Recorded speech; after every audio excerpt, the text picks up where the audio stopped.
Students हम discuss करेंगे important news के बारे में। First news is regarding the West Asia के पर्सपेक्टिव से है। वेस्ट एशिया में डिस्टरबेंस का सिचुएशन था ईरान और इजराइल कन्फ्लिक्ट की वजह से। उसके लेटर फेज के अंदर में यूनाइटेड स्टेट ऑफ अमेरिका के द्वारा भी ईरान का जो न्यूक्लियर साइट्स हैं वहाँ पे बॉम्बिंग किया गया।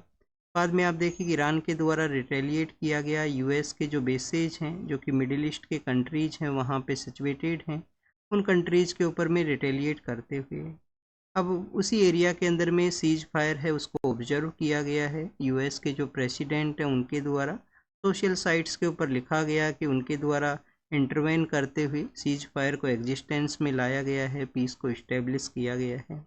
कतर नाम का जो कंट्री है जो कि लिक्विड नेचुरल गैस के रिगार्डिंग में भी एक इम्पोर्टेंट कंट्री है, तो आप देखिए कतर का रोल है वो भी बताया गया है यहाँ पे सीज फायर के या पीस प्रोसेस के एग्जिस्टेंस के रिगार्डिंग में। एग्ज़ाम के रिगार्डिंग में जो इम्पोर्टेंट इन्फॉर्मेशन है ईरान का जो न्यूक्लियर साइट्स हैं वो आपको पता होना चाहिए, क्योंकि हो सकता है यूपीएससी प्लेस और कंट्री को एसोसिएट करते हुए जो मैच द कॉलम के क्वेश्चंस पूछता है वहाँ पे किसी साइट से रिलेटेड सवाल आपसे पूछ लिया जाए।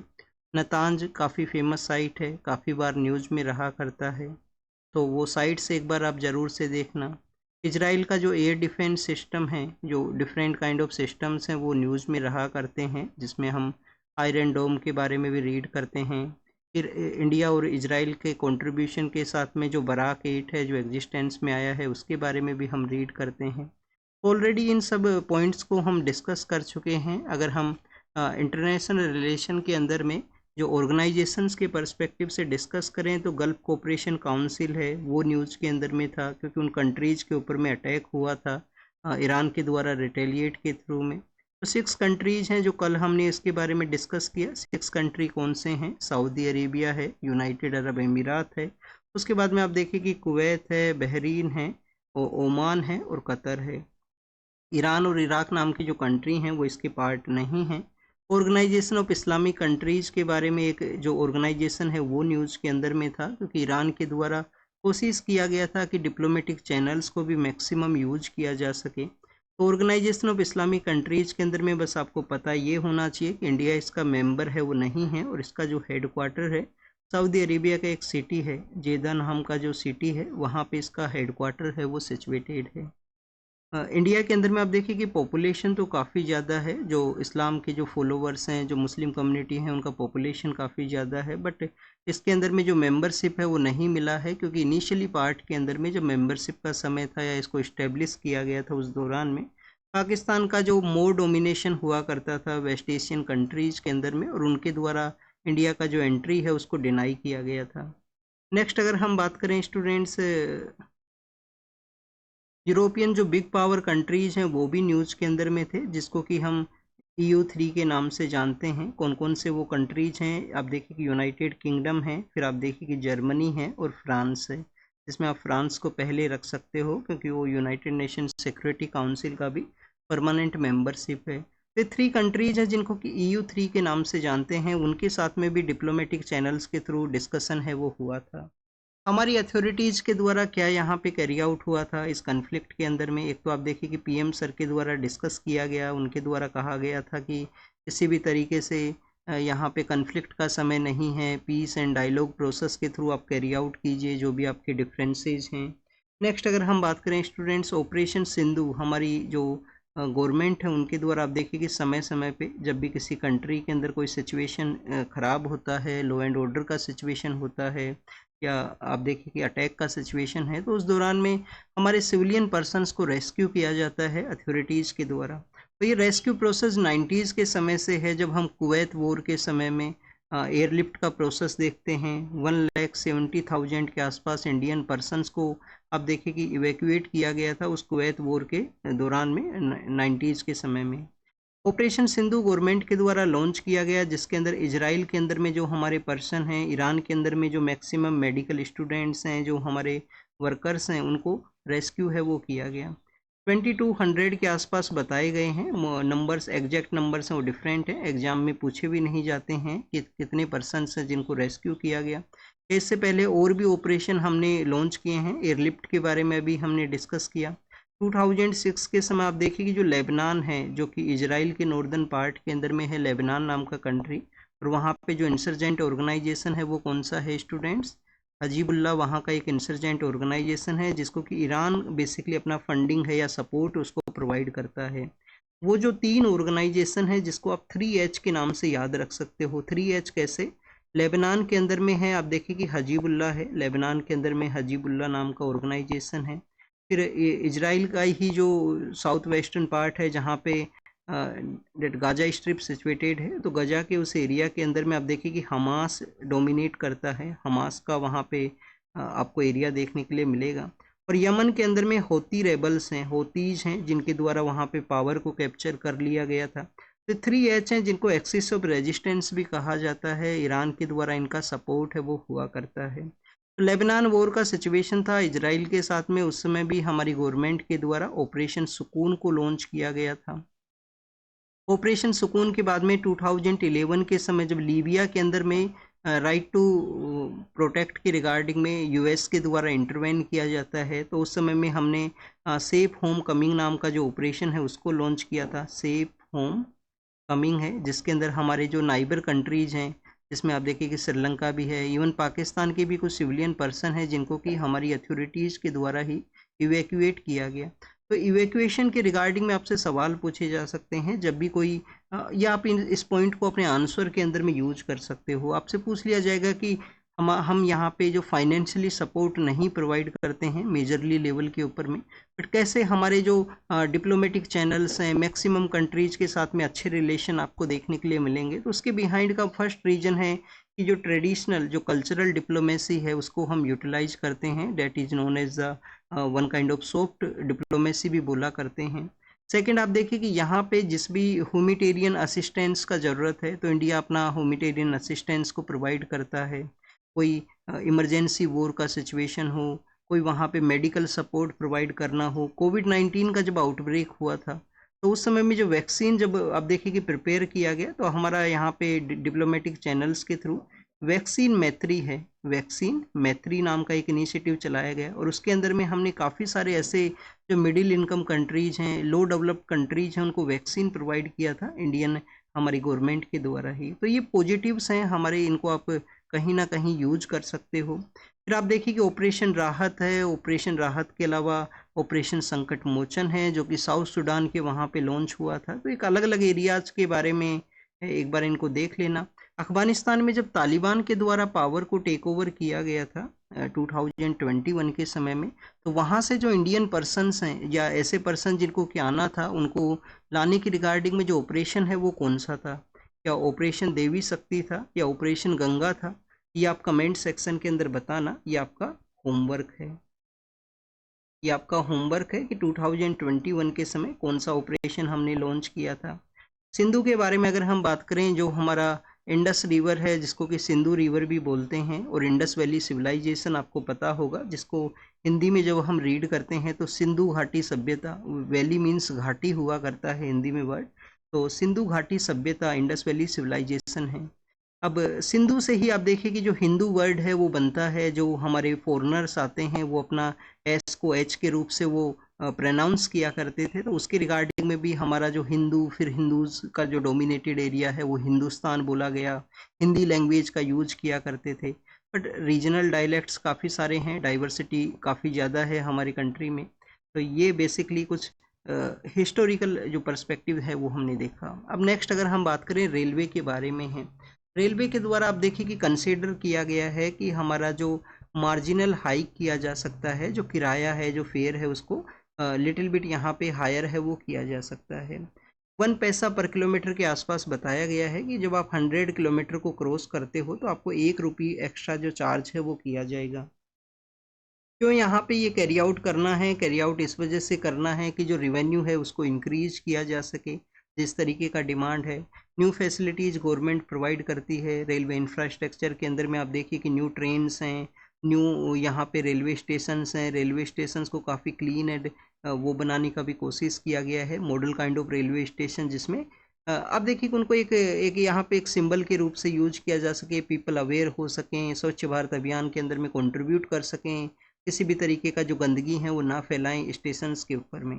तो ये तो बेसिकली कुछ इनिशिएटिव हैं। क्या हमारे यहाँ पे रेलवे के अंदर में फेयर को इंक्रीज करना एक सेंसिटिव इश्यू है? यस स्टूडेंट्स, आप देखें कि हमारा जो पॉलिटिकल डोमेन्स के अंदर में ऐसी भी सिचुएशन देखने के लिए मिली हैं जब रेलवे मिनिस्टर 2016 से पहले हमारे यहाँ पे रेलवे का एक अलग से बजट होता था, और जब भी कोलिशन का गवर्नमेंट फॉर्म होता था, पार्टनरशिप का गवर्नमेंट फॉर्म होता था, तो जो बिगेस्ट रीजनल पार्टी है उसको बेसिकली यहाँ पे रेलवे मिनिस्ट्री है वो ऑफर की जाती थी। रेलवे मिनिस्ट्री क्यों ऑफर की जाती थी? क्योंकि आप देखिए कि सेपरेट बजट है, तो सेपरेट बजट है तो उनका एक अल्टरनेटिव आप देखिए कि जो मेन फोकस के अंदर में रहे रेलवे मिनिस्टर इस वजह से।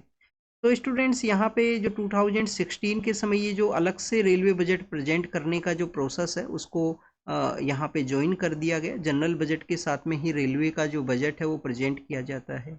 ये प्रैक्टिस कब से चला करती थी? ये प्रैक्टिस 1921 के समय एक कमेटी बना था। कमेटी का नाम था एक्वर्थी कमेटी।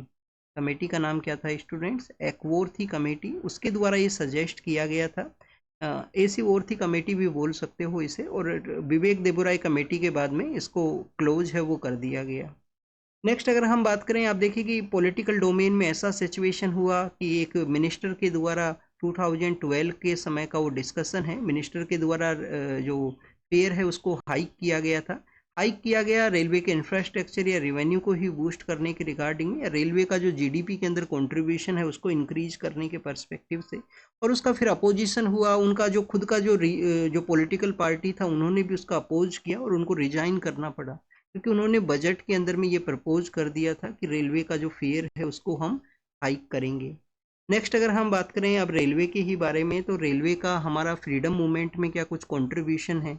यस स्टूडेंट्स, 1853 के समय सिविलियन जो रेलवे है जिसको इंट्रोड्यूस किया जाता है, बॉम्बे से आने का वो एरिया है जब पहली बार रेलवे आता है।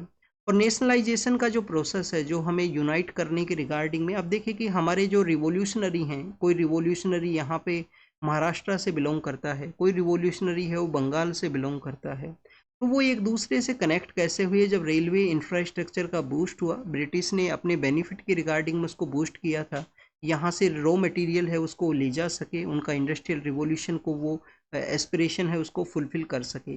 और जब रॉ मटेरियल को लेके जाएंगे इंडस्ट्रीज, वहाँ पे फिनिश मटेरियल को, फिनिश प्रोडक्ट है उसको प्रोड्यूस करेंगी, तो उसका जो डिस्ट्रीब्यूशन है, उसका जो यहाँ पे मार्केट है उसको भी बनाया जा सके। तो इस वजह से जो रेलवेज हैं उसका यहाँ पे इंट्रोडक्शन है वो किया गया था 1853 के समय। फोर्स का डिप्लॉयमेंट भी एक रीजन था कि फोर्स को डिप्लॉयमेंट करने में काफ़ी इजीली रहेगा जब भी कोई रिवोल्ट होता है किसी एरिया के अंदर में। इंडियंस ने इनिशियली पार्ट के अंदर में रेलवे को आप देखिए कि क्या वेलकम किया था कि ये बेटर यहाँ पे है कि, अब देखिए कि इनिशियली तो हम जो सोसाइटी के अंदर में काफ़ी सारा डिवाइड था, हायर कास्ट लोअर कास्ट इस तरीके से डिवाइड था। तो उस समय तो जब 1857 रिवोल्ट से पहले जब हम जो सोशल सिचुएशन देखते हैं उस समय में आप देखें कि उसको अपोज भी किया गया कि एक ही कंपार्टमेंट के अंदर में सभी जो सेक्शन ऑफ सोसाइटी हैं वो रहेंगे। उस समय इस तरीके से सोसाइटी में आप देखें कि डिवाइड था, जो डिवाइड अब ओवर द ईयर्स कम हुआ है। अभी भी कहीं कहीं पे आपको ऐसे इंसिडेंट्स देखने के लिए मिलते हैं जो डिस्क्रिमिनेशन है उन सभी को शो करते हैं, जो कंप्लीटली अनकॉन्स्टिट्यूशनल है, अनएथिकल है। सो स्टूडेंट्स, इनिशियली तो उसको अपोज किया गया कि रेलवे का इंट्रोडक्शन हुआ है, ये हमारा जो रिलीजन है या जो हमारा सोशल स्टेटा है उसको चेंज करने का कोशिश करेगा। बट फ्रीडम फाइटर्स ने इसको बेटर वे में यूटिलाइज किया, कम्युनिकेशन का जो सिस्टम है वो इंक्रीज हुआ, एक यूनिटी का जो फीलिंग है उसको ये रेलवे ने इंक्रीज है वो किया था। तो ये इंडियन रेलवे के बारे में है। कल हमने डिस्कस किया था 1899 का जब रेलवे स्ट्राइक था, तो जिसको लोकमान्य तिलक हैं वो काफ़ी अच्छे से लिखते हैं अपने न्यूज़पेपर केसरी और मराठा के अंदर में, और उस रेलवे स्ट्राइक को काफ़ी ज़्यादा पॉपुलराइज है वो उनके द्वारा किया गया था।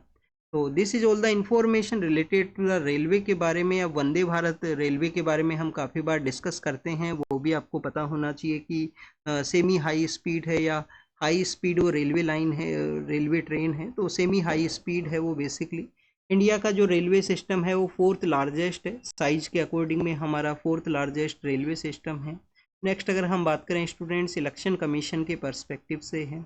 अपोजिशन के जो पॉलिटिकल लीडर हैं उनके द्वारा महाराष्ट्र इलेक्शन के रिगार्डिंग में काफ़ी बार उनके द्वारा आर्टिकल के अंदर भी लिखा जाता है, अपनी रैलीज के अंदर भी कहते हैं कि फेयर इलेक्शन प्रोसेस नहीं था, या कुछ एरियाज हैं जिसके बारे में उनका जो यहाँ पे कंसर्न है।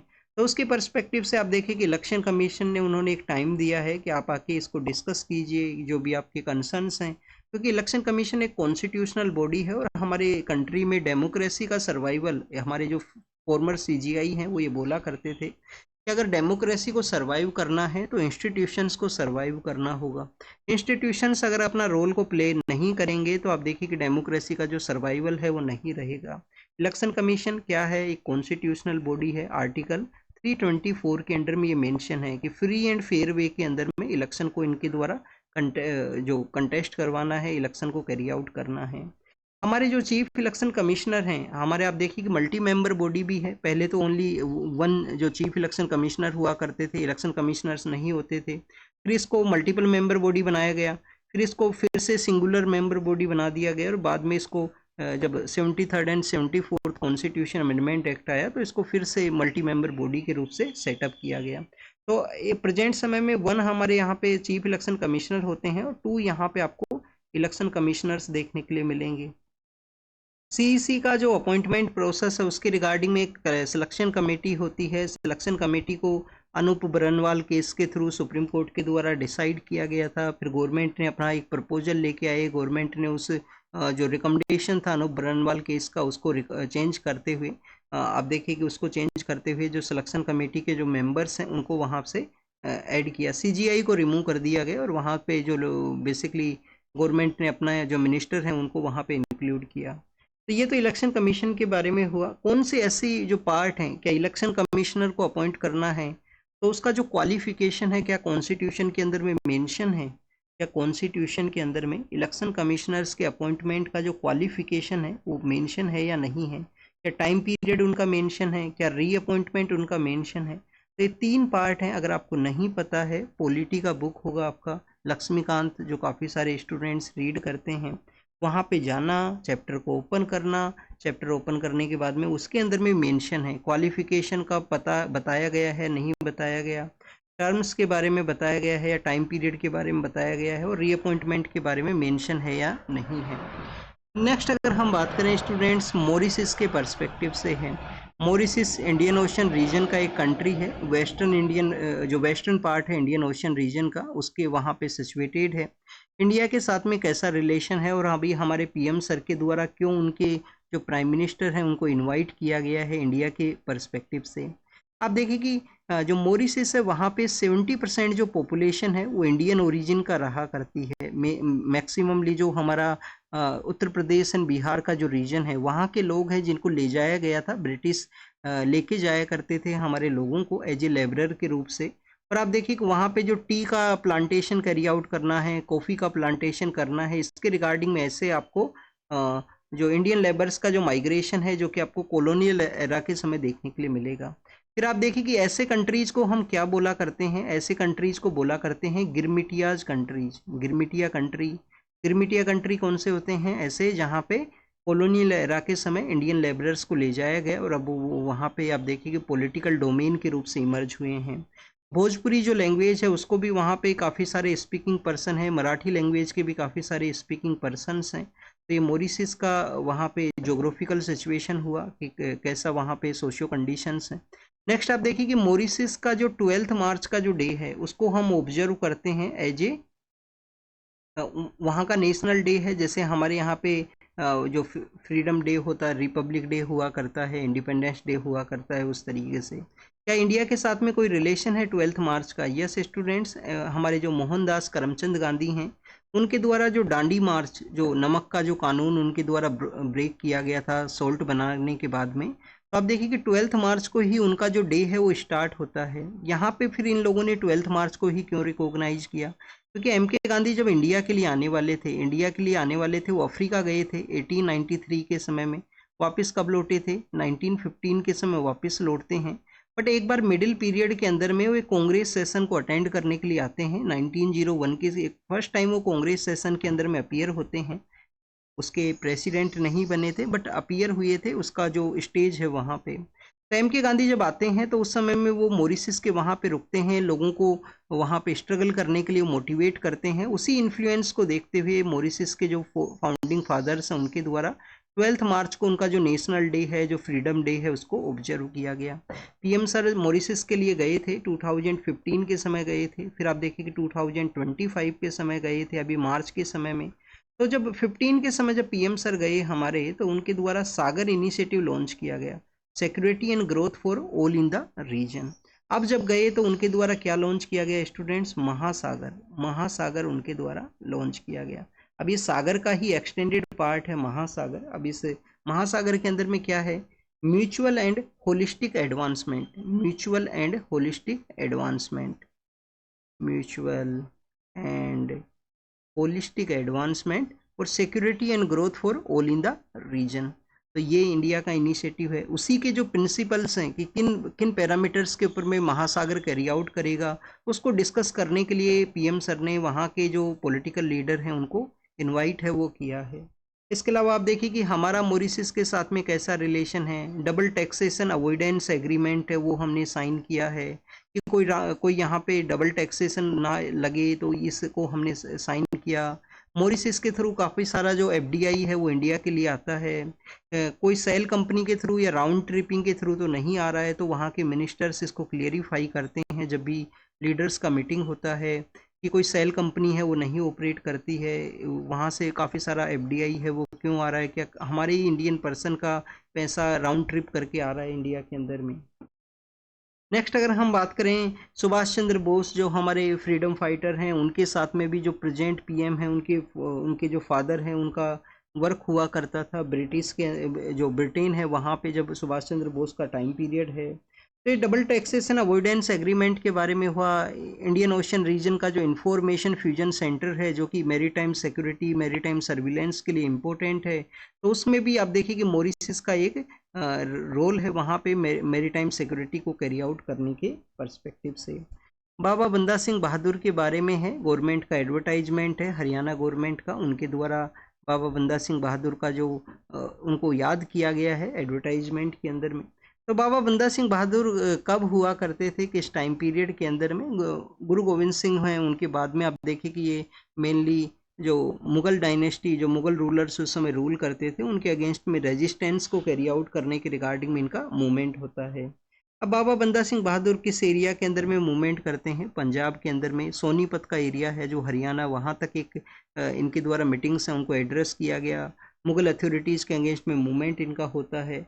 बट स्टूडेंट्स 1716 का वो समय है, 1716 का वो समय है जब इनको एग्जीक्यूट कर दिया जाता है। उस समय में कौन पर्सन है वो पावर में होते थे? क्योंकि हम मुगल्स के अंदर में रीड करते हैं 1707 के समय औरंगजेब का डेथ होता है।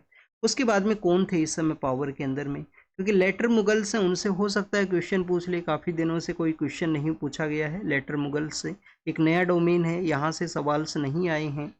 तो स्टूडेंट्स लेटर मुगल्स आप देखिए कि 1707 के अंदर में जब डेथ होता है, तो एक तो उनका डेथ काफ़ी ओल्ड एज के अंदर में हुआ था, इस वजह से जो नए पर्सन पावर में आए वो काफ़ी ओल्ड थे।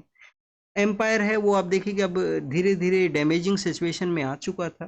तो यहाँ पे जो पर्सन पावर में आते हैं इनिशियली वो बहादुर शाह होते हैं, जिनको कि शाह आलम के नाम से भी जानते हैं। 1707 से लेकर 1712 का वो समय है जब शाह आलम या बहादुर शाह नाम के पर्सन हैं, शाह आलम हैं या उनको बहादुर शाह, फिर बहादुर शाह सेकंड तो हम 1857 के समय रीड करते हैं। वो समय वो भी काफ़ी ज़्यादा ओल्ड थे, और वही एक नेगेटिव भी देखने के लिए मिला था कि वो काफ़ी ज़्यादा ओल्ड थे, वो डिसीजंस नहीं ले पाते थे बेटर वे के अंदर में। फिर आप देखिए कि 1712 में जब इनका डेथ होता है तो एक नए पर्सन है जहांदर शाह, 1 साल के रोल के लिए आते हैं। 1712 से लेकर 1713 का वो समय है जब जहांदर शाह हैं वो पावर में आते हैं। फिर फारूक सियार आपको देखने के लिए मिलेंगे। इनका जब जो समय है जब बाबा बंदा सिंह बहादुर को पकड़ लिया जाता है और उनको एग्जीक्यूट कर दिया जाता है, तो फारूक सियार पावर में हुआ करते थे। बाबा बंदा सिंह बहादुर का कोई कंट्रीब्यूशन, एक आप देखिए कंट्रीब्यूशन है, जमींदारी इनके द्वारा अबोलिश कर दिया गया था। जमींदारी का जो प्रथा हुआ करता था, तो इनके द्वारा जो जमींदारी है उसको अबोलिश कर दिया गया।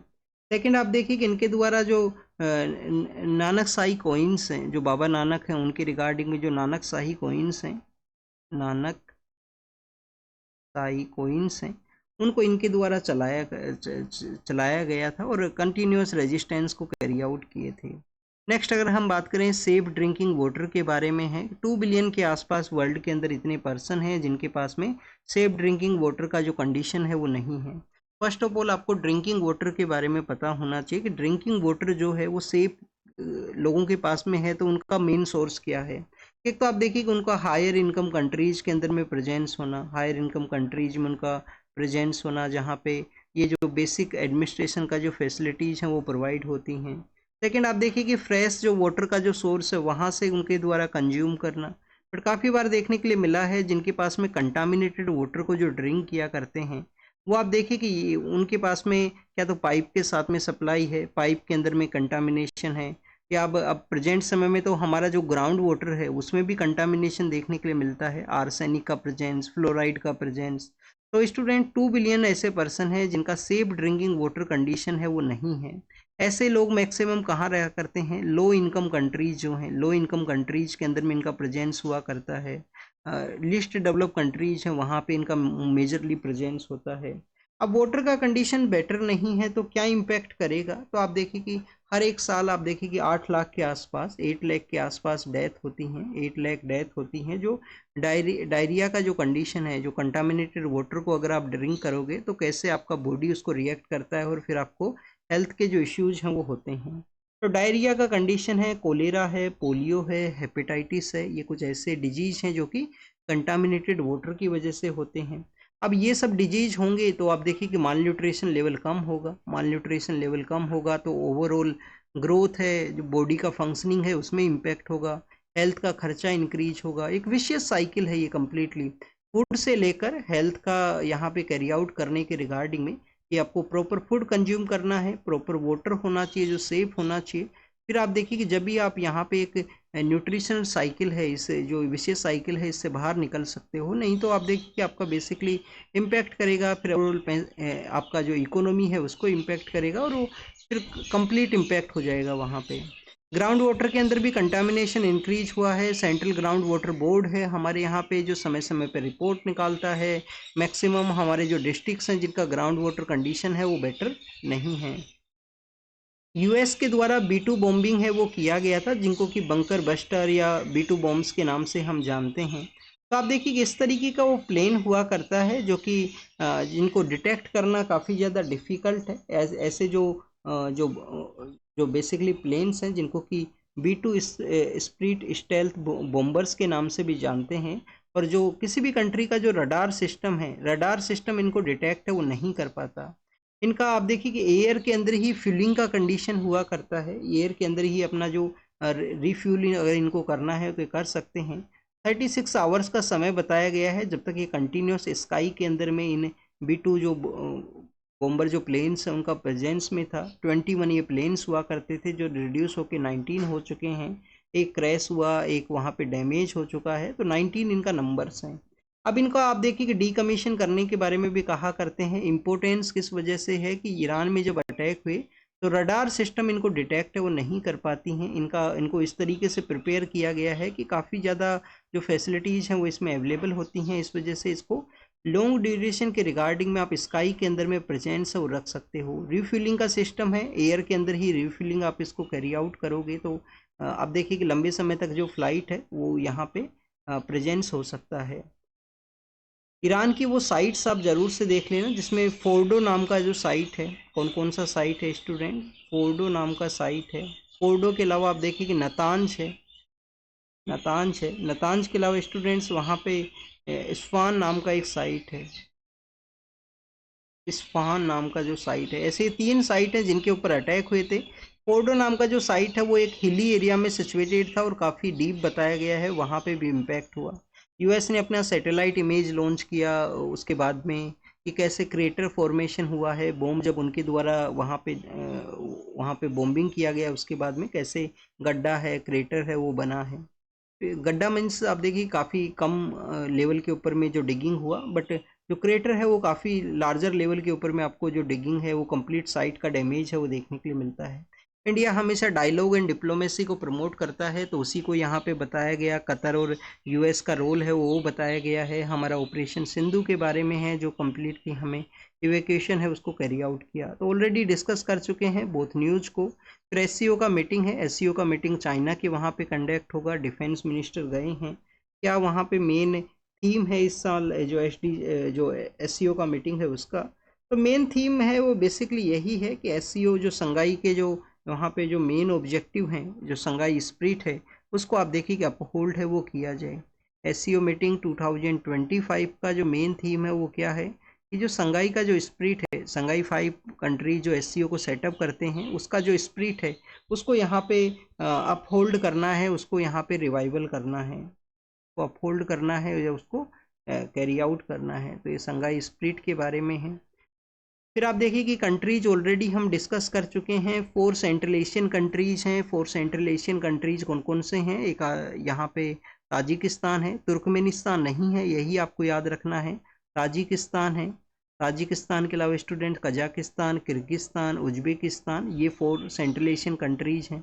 फिर इंडिया पाकिस्तान भी हैं, चाइना रसिया भी हैं, और बेलारूस और ईरान जो इसके न्यू मेंबर हैं।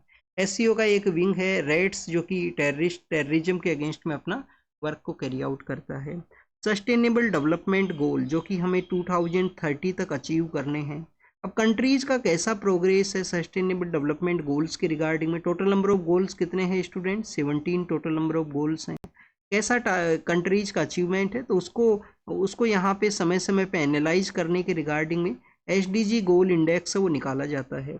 कौन सा इंडेक्स निकाला जाता है स्टूडेंट? एसडीजी इंडेक्स है वो निकाला जाता है। कौन इस इंडेक्स को पब्लिश करता है? इस इंडेक्स को पब्लिश करता है United nation sustainable development solution network. United nation sustainable development solution network है वो इसको पब्लिश करता है। इंडिया का रैंकिंग समय के साथ में इम्प्रूव हुआ है। अब इंडिया का जो रैंकिंग है वो 99 बताया गया है। इंडिया का रैंकिंग 99 है आउट ऑफ 167 कंट्रीज। रैंकिंग समय के साथ में हमने इम्प्रूव किया है। गोल्स को अचीव कंडीशन की रिगार्डिंग में हम यहाँ पे इम्प्रूव हुए हैं। क्या इंडिया का जो रैंकिंग है अपने नाइबर कंट्रीज के अंदर में सबसे कम है? सबसे कम तो आप देखिए कि चाइना का है। चाइना का जो रैंकिंग है वो कितना है? चाइना के अंदर में 49 रैंक है। फिर जो भूटान और नेपाल है उनका भी रैंकिंग काफ़ी बेटर है, 74 है। नेपाल का जो है वो 85 है। क्या इंडिया का पिछले साल के मुकाबले में क्या यहाँ पे रैंकिंग इम्प्रूव हुआ है? यस स्टूडेंट्स, लास्ट ईयर जो हमारा रैंक था वो 109 था, उससे हमने 10 जो प्लेसेज हैं वो रिड्यूस करते हुए 99 का जो रैंक है उसको अचीव किया है। एसडीजी गोल्स कितने हैं? 17 हैं। सभी एरिया के रिगार्डिंग में इम्पोर्टेंट हैं, इनको याद रख लेना। Goal number 1, goal number 2, zero hunger कहाँ पे करना है, पॉवर्टी को कैसे रिड्यूस करना है, क्वालिटी एजुकेशन को गोल नंबर 4 से लेके आना है या गोल नंबर 5 से, और हेल्थ के रिगार्डिंग में गोल नंबर कौन सा है। क्योंकि अपने जो मेंस के जो आंसर है उसके अंदर में आप इन गोल्स को कोट कर सकते हो। गोल्स का जो मेन थीम है उसको आप यहाँ पे बता सकते हो। कोई सोसाइटल पर्सपेक्टिव से आंसर है, कोई जेंडर डिस्पेरिटी के रिगार्डिंग में क्वेश्चन है, तो ऐसे एक वुमेन है जिनको कि आप देखिए ऑपरेशन सिंदूर के दौरान में सेंड कर दिया गया था, तो उनको रिपेट्रिएशन प्रोसेस के रिगार्डिंग में कोर्ट के द्वारा कहा गया है, जिसको कि सेंट्रल गवर्नमेंट है जो चैलेंज करेगा higher authority, higher judicial institutions के अंदर में। आसाम के अंदर में एक वुमेन का जो डिपोर्टेशन है जो फॉरेनर के रूप से उसको बताया गया था, जिसको कि सुप्रीम कोर्ट ने स्टे है वो किया है। तो स्टूडेंट्स इस तरीके से यहाँ पे डिपोर्टेशन प्रोसेस के रिगार्डिंग में बहुत न्यूज़ था। आपको एक यहाँ पे इंफॉर्मेशन होना चाहिए कि इनसाइड द कंट्री अगर आपको मूवमेंट करना है तो आर्टिकल 19 के अंडर में पावर है, बट अगर आपको आउटसाइड इंडिया के मूवमेंट करना है तो ये जो पावर है वो आर्टिकल 21 के अंडर में है।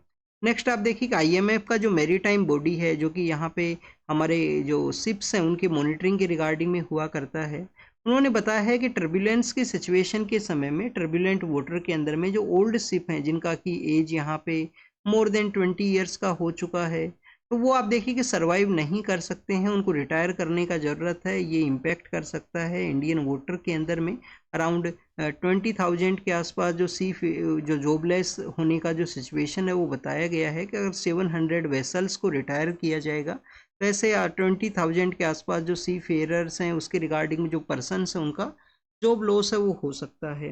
इंडिया के अंदर में आप देखिए कि शिप बिल्डिंग है वो एक इम्पोर्टेंट हो सकता है। हमारा जो कोस्टल लाइन है वो 7516 किलोमीटर का कोस्टल लाइन है। हम सेंट्रल एशिया के अंदर में central part of Indian Ocean region में सिचुएटेड हैं। इम्पोर्टेंट ट्रेड रूट वहाँ से पास होते हैं, चाहे वो मलक्का स्ट्रेट से स्वेज कैनाल के लिए जाने वाला जो ट्रेड है तो इसी रीजन से पास होता है। डोमिनेंट पोजीशन है इंडियन ओशन रीजन के अंदर में हमारा। फिर स्टूडेंट्स वर्ल्ड के पर्सपेक्टिव से है, चाइना का जो ईरान से जो ऑयल बाई किया जाता है चाइना के द्वारा वो कंटिन्यूस किया जाएगा, ये यूएस के द्वारा मेंशन किया गया।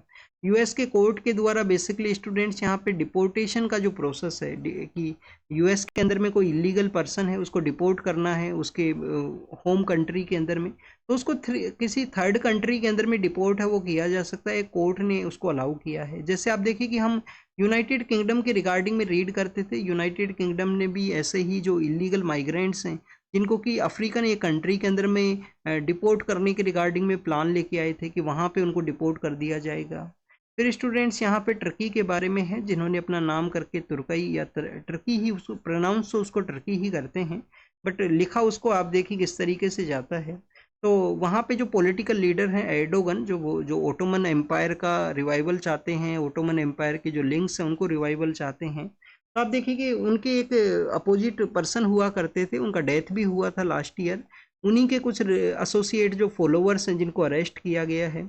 ये जो इनके अपोजिट पर्सन है, एर्डोगन के जो अपोजिट पर्सन है जिनको कि गुलान के नाम से जानते हैं, तो आप देखिए कि इनके द्वारा 2016 के समय में टर्की के अंदर में ओवरथ्रोन करने का कोशिश किया गया था। एर्डोगन को पावर से रिमूव करने का कोशिश किया गया था। वहाँ पे जो कू का जो सिचुएशन है वो हुआ था। नेक्स्ट आप देखिए कि चाइना के जो लीडर हैं उन्होंने सिंगापुर से डिस्कशन किया है। डिस्कशन किस वजह से किया है कि जो प्रेजेंट सिचुएशन है ग्लोबल जो बिग पावर कंट्रीज हैं वो यहाँ पे उनका जो सिचुएशन है, जो आप देखिए कि विड्रॉल करना मल्टीलेटरल इंस्टीट्यूशन से, तो यहाँ पे कैसे वर्क को कैरी आउट करना है, इकोनॉमिकल जो रिलेशंस हैं उनको बूस्ट करना है, उसका डिस्कशन है। नेक्स्ट अगर हम बात करें स्टूडेंट्स ईरान के, वहाँ पे आप देखिए कि ट्रूस के बारे में, पीस के इस्टेब्लिशमेंट के बारे में है। इजराइल के द्वारा गाजा के अंदर अटैक किया गया, 46 लोगों का डेथ हुआ है, ये यहाँ पे मेंशन है। This is all the information related to the today's newspaper. आप इसको रीड कीजिए, रिवाइज कीजिए, जो भी होमवर्क आपको दिया गया है उसको कमेंट सेक्शन के अंदर बताना। और स्टूडेंट्स अपना जो वे ऑफ राइटिंग है उसके अंदर में कुछ ना कुछ नोट्स ज़रूर से बनाया कीजिए कि आप कंप्लीट डे के डिस्कशन के अंदर में एक न्यूज़पेपर है उससे जब आधा पेज ही यहाँ पे मेंशन करो। कंटिन्यूस आपका तो अगर आप प्रिपरेशन फेज में हो तो आपको तो कंटिन्यूस प्रोग्रेस है, पढ़ाई है, उसको कैरी आउट करना है। और अपना वे ऑफ राइटिंग के अंदर में कुछ ना कुछ बनाइए जिससे कि जब भी आप किसी भी मंथली मैगजीन को रीड करोगे तो आपको इजीली रहे। अब ईरान इजराइल का कन्फ्लिक्ट है, आप न्यूज़पेपर अगर सपोज कीजिए नहीं पढ़ते हो तो आपको फिर इम्पैक्ट कैसे होगा? इम्पैक्ट होगा कि आप न्यूज़पेपर को नहीं रीड करोगे, डायरेक्टली मैगजीन से करोगे, फिर आपको लगेगा कि ये कब हुआ, टर्म्स को याद करना डिफ़िकल्ट रहेगा। अगर आपका कमांड है न्यूज़पेपर के ऊपर में, लैंग्वेज आपका इम्प्रूव होगा, एग्जाम्पल्स आपको मिलेंगे, वे ऑफ राइटिंग के प्रोसेस आपको मिलेंगे, तो काफ़ी कुछ बेनिफिट है न्यूज़पेपर का। तो इस वजह से डिटेल में आपको प्रिपेयर करना चाहिए। Thank you students, thank you very